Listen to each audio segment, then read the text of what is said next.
to get away with it. And they do it by infiltrating companies, infiltrating law enforcement agencies, city municipalities, um, hospitals, psychology centers, child custody investigators, um, counsel centers, human behavioral centers, um, and banks. And that's the big one, is the banks. Realtors. Yeah, so the realtors and the bankers Title. are having a heyday, and I'll bring in the construction side of this. What they're doing is they're taking over homes and pulling mortgages on people's estates after they've worked, given their whole life to obtain these assets. They can get people destroyed in a short period of time and take over their asset and start pulling mortgages on their home and build it. And they're putting it into a pyramid pool investment scheme. And it's a movement. It's a lot of military people, law enforcement people. I kind of think a lot of it came off of the Bush era, when we had maybe went too far with too much law enforcement and too much military. They all came back looking for a gig, and so it was pretty obvious that the Quackenbushes, the Nyquist, and this Robert Remy's, they created these security firms, Alaska Investigations Group, the ATM Vigilantes. Look around in your city and your town and start looking at the PI firms in your town, and you're going to realize they actually employ anywhere from 20 to 50 people. And it's not the status quo like it used to be with PI firms just doing investigations and surveillance on people. These guys are using toxins, drugs, hacking, and incredible mental, physical techniques to affect people and make billions of dollars. So I'm in the middle of it. I'm running a company for 23 years. I'm about to build a tram to diversify Valdez, to make it an example to what the value is of wildness, the wild places of our planet, and these remote places and these great towns that have amazing quality living. And they just went after every bit of it. So I'm on my 24th, going into my 24th season, and they've destroyed everything I've owned, everything I've created, except I've got just my guide service and my business and my terrain.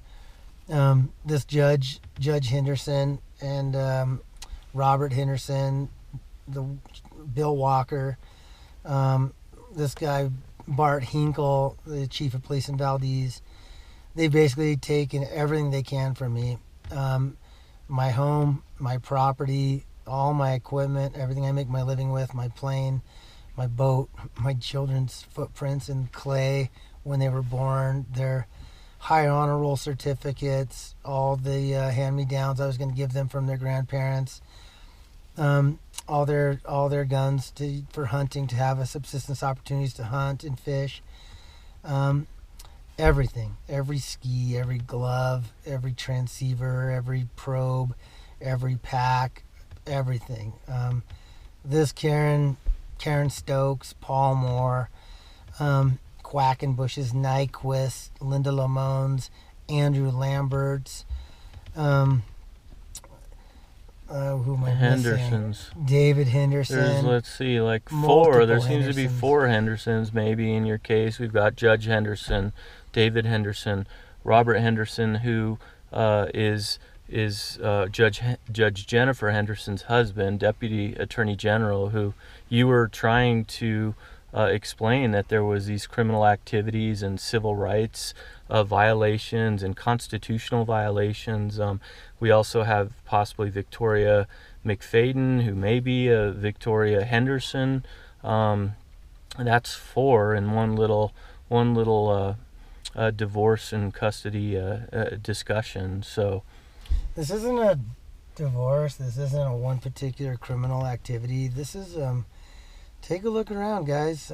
Take a look at like Idaho Falls. Take a look at Henderson, Nevada. Take a look at Colorado City, Arizona. Take a look at a lot of towns in Arizona, Colorado, Utah, Wyoming, Idaho, Montana, New Mexico, California, Alaska, even Washington has a big movement going on.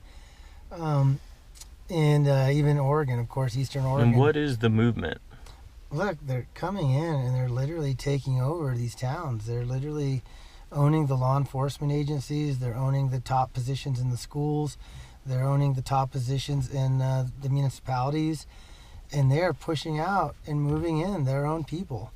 And the pushing out part is lucrative. And they aren't just on a mission for religious purposes. They're on a mission for power. They're on a mission to take away people's hard-earned assets to make themselves a lot of money. And it's happening, and it needs to be realized.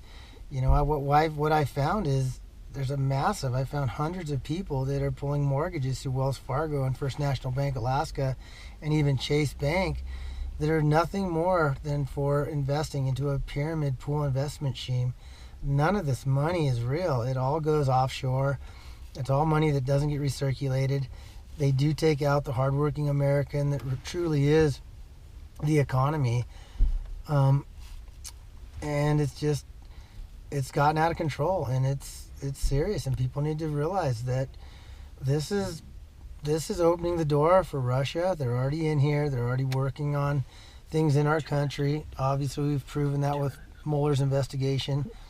They're bringing in other European fascists. There's a big number of people from Poland that are not exactly doing a good job. They're in a takeover mode.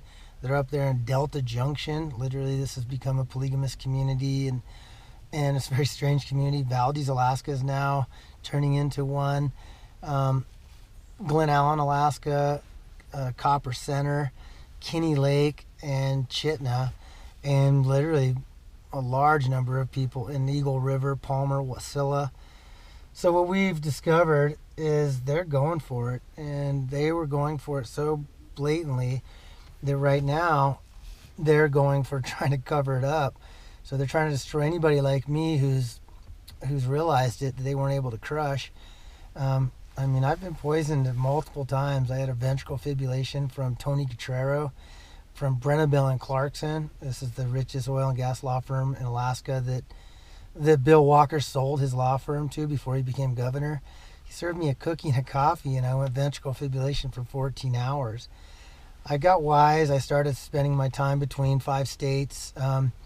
Started realizing, working on this from the outside in. And, you know, we have to wake up. You know, this right now with what's going on in our government, in our city governments, and this movement is incredible. These people are for real, and they're not going to just stop. They're going to do whatever it's going to take to protect not getting caught, to keep moving their agenda forward, and it won't have anything to do with the economy. And they make more money when economies go down, when people become more vulnerable. So let me ask some quick just yes/no questions, okay? Do you feel that in this process that police officials have conspired against you to set you up? Yeah, absolutely. I've had my stuff broken into by police. I was set up by police where they literally trumped up charges against stuff as simple as like a noise ordinance when I was out working on my excavator. They turned it into a disorderly conduct to make me look bad on court view, to try to set me up toward in the family law world, which works brilliantly when you do that.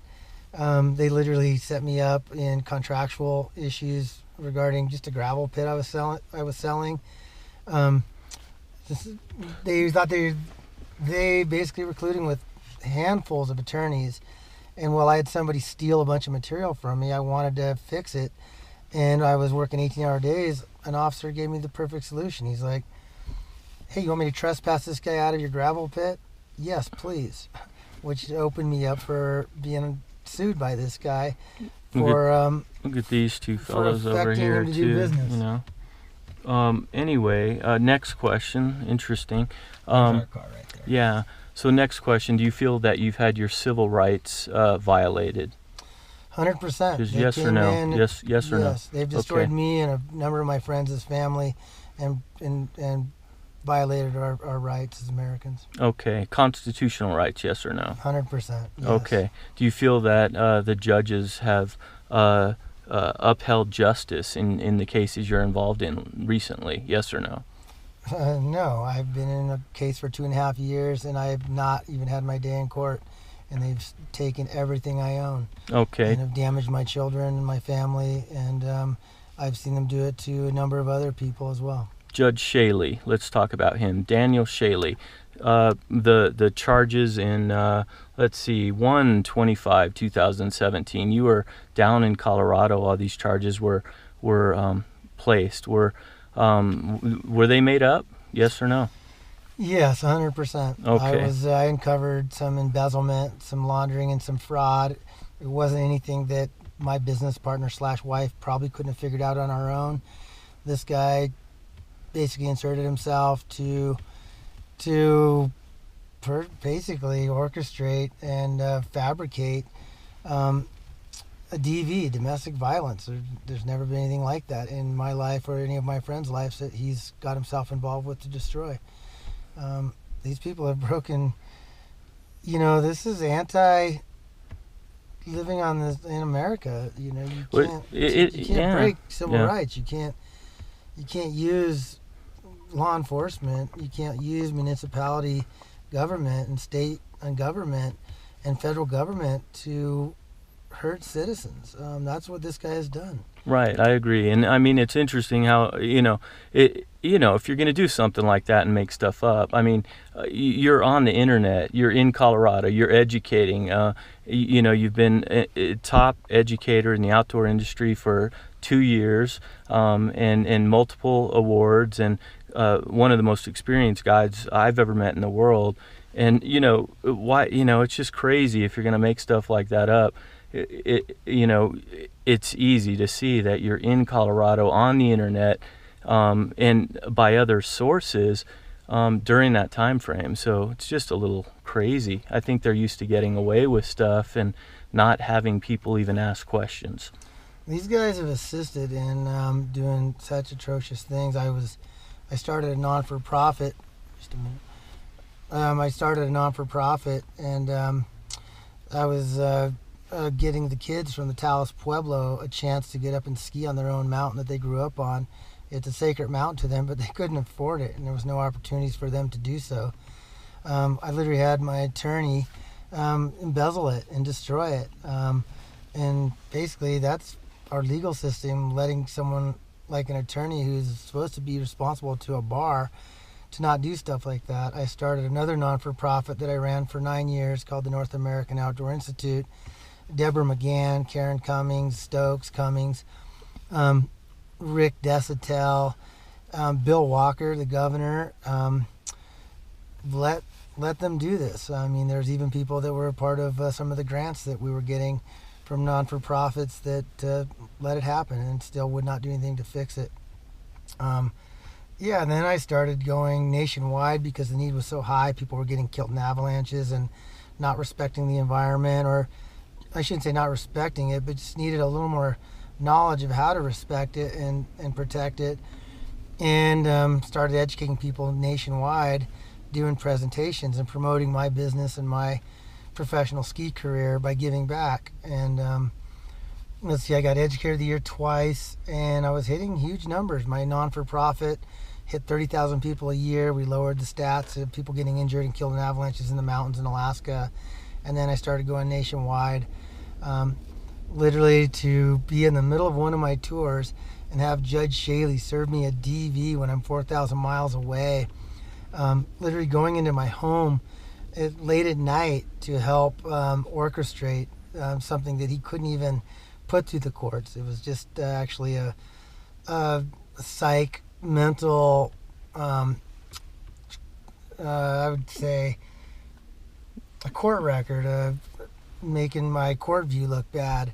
He knew he couldn't really do anything about it once I got back to Alaska, but that wasn't what it was about. It was about beginning the process to destroy a person, his corporations, his non-for-profits, his family, and take over a 50-acre parcel, a 4,000 square mile permit, the highest vertical foot tram in North America, a float plane base, But and it and was ruined. dropped, right? It was dropped. So Yeah, it's interesting how they start the fabrication process and they make that error. I mean, which was a critical error, I think, on their part when you're clearly 4,000 miles away.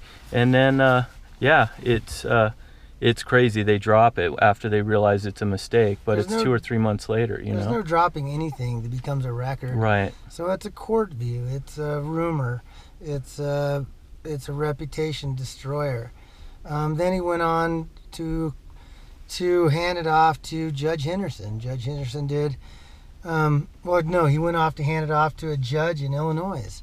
And this just judge in Illinois literally took somebody, Karen Cummings, lying under oath, claiming I was staying in a hotel in Chicago, which I haven't been there for 5 years, that I was armed and dangerous in Chicago. And this judge then had enough court view and had this report and literally took my kids away from me with a restraining order. And then I thought, oh man, I'll do it in Alaska and I'll win jurisdiction and be able to save it there. Only to meet Judge Jennifer Henderson, and she adopted it, brought it to Alaska illegally, wasn't able to implement it, and literally hid the fact that I was that I had no restraining order. I could have been fathering my children and keeping that relationship and teaching them more about this world and respecting and protecting it and making a living in the mountains and sharing it with others. And instead, they just destroyed a legacy family, a legacy business. And now to this day, it's been 2.5 years. They've done it all. They ran me through a revolving door with 7 attorneys, Joy Feinberg in Illinois. Mind you, they're all fundamentalists, Mormons and Christians. Let's see, Dan Allen, the DA's best friend, Evan Barrickman, Linda Lamone, Andrew Lambert, Karen Nyquist, and Blake Quackenbush literally fabricated these restraining orders and this damage of the father's rights and a child, and sabotage of corporations and businesses and legacy businesses, or a legacy family. And then David Henderson just tops it off with his sister Jonah Marie Price,